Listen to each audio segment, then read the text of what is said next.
hotel.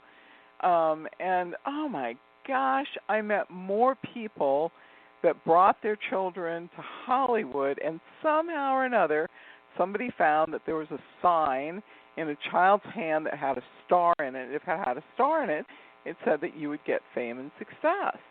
And so there are stars that show up in people's hands, and the most I've ever seen in one hand was 7 stars. But the children would show up with the mother, and they'd say, "Okay, look at my child's hands." And I'd say, "Nope, no star. Just take your child and go back to Nebraska and have a very good life. Hollywood isn't for you." Because I just really didn't support the whole deal of, mothers being flesh peddlers. But I don't know.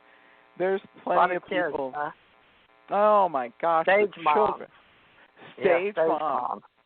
Boy, they are aggressive. They are a breed all of their own. And God bless them, because their drive and momentum does create some great child actors and actresses. But I don't know. I just didn't have the stomach for it. I don't really know what to say about that part of the story. But I was at this hotel, and it was 2 doors over from Dan Aykroyd's House of Blues. And when the hotel first opened, all the people that were performing at the House of Blues stayed in the hotel. And so it was really interesting. I met a whole bunch of people who I had no idea who they were. And my favorite line was the actress who was part of Friends, Jennifer Aniston.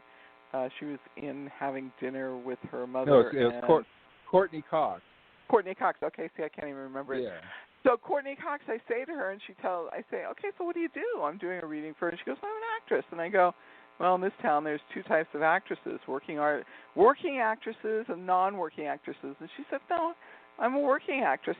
And then I looked at her a little closer, and I never figured it out. It was later that I had to go and look it up. But I met a lot of personalities up there and did a lot of readings for people, and it was a lot of fun. But I don't think I have the temperament for Hollywood. Something's missing in me, and that's not the norm for California. I went to see the shark, and I saw that Back to the Future car. Now, and I went out and where the shark was, and this town would have a flood come through, old town like out of World War II or something.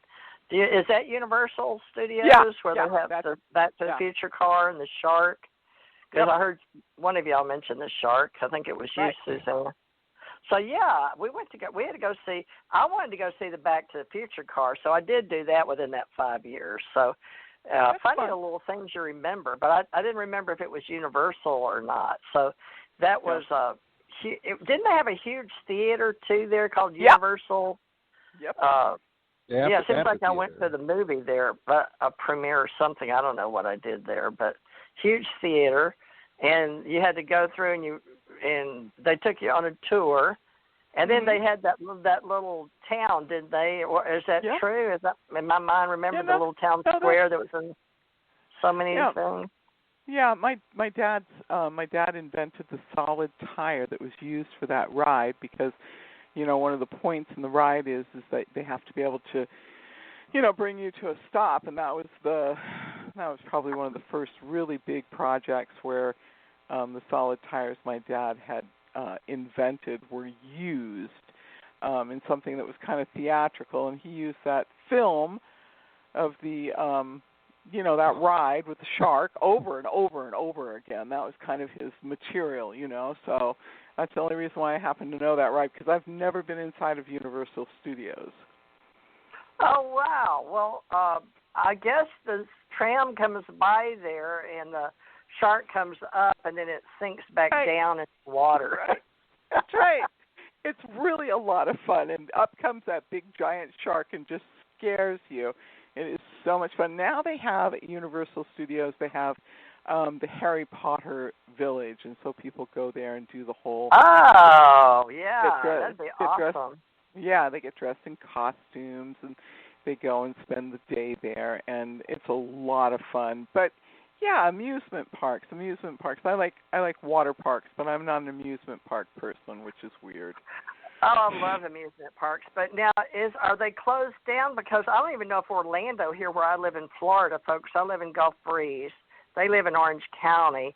And Rich does paintings for a lot of the local people.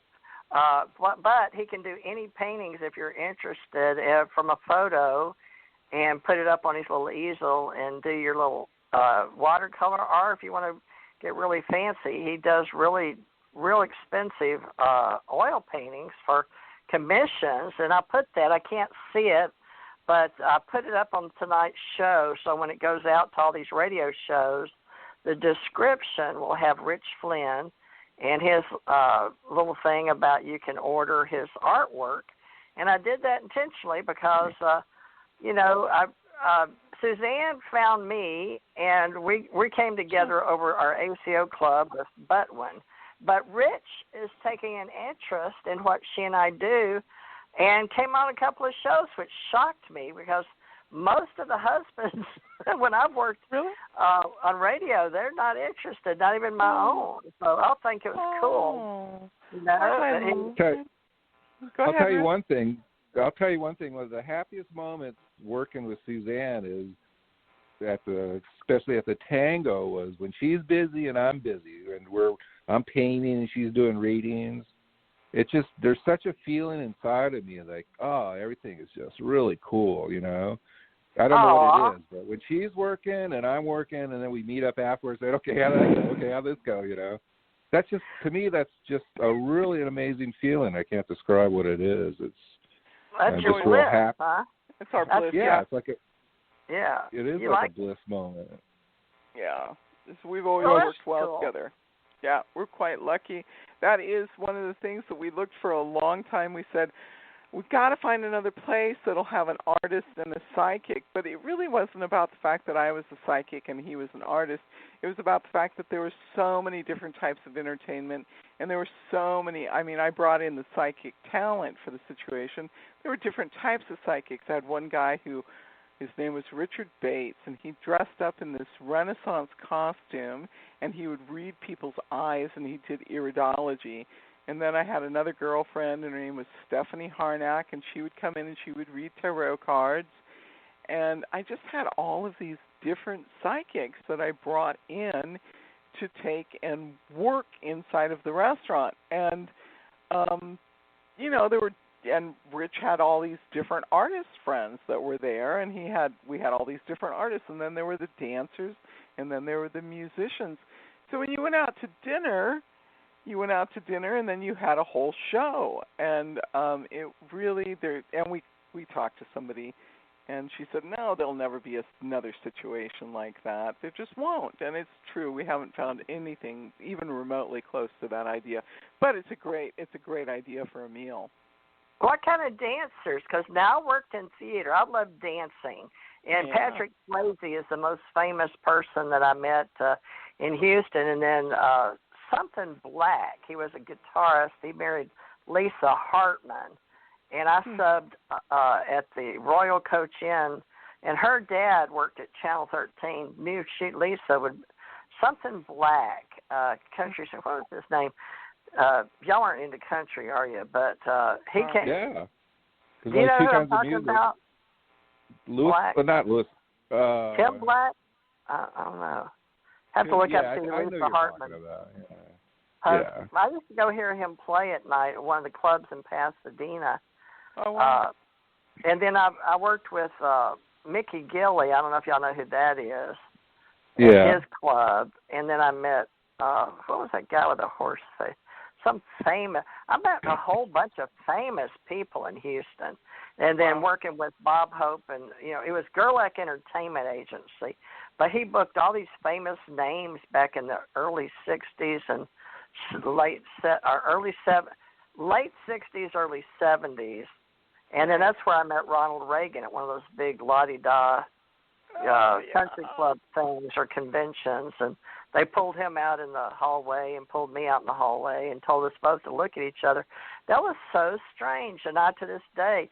Now, I know that when I was a psychic, the most famous I read Michael Jackson when he came out to Hawaii. He found me, like like you found me, Suzanne. Are you? But not really. He had men call me. He had his people call me and bug me, and I turned them down for 2 or 3 days. And finally, I didn't hang up one day. But I didn't know it was Michael Jackson. I'm sure if they would have told me, they just kept telling me it was some famous person because I'd hang up on them.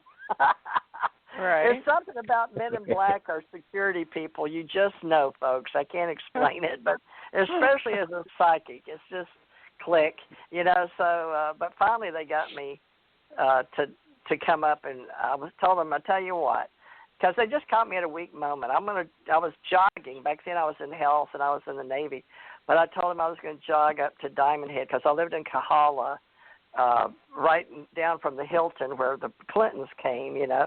They had my Cadillac blocked off when the Clintons came in, right on the ocean. But I lived in this beautiful mansion. I was very fortunate for different times in my life. Tom Selleck and I hung out at the Black Orchid. He had a club in Hawaii.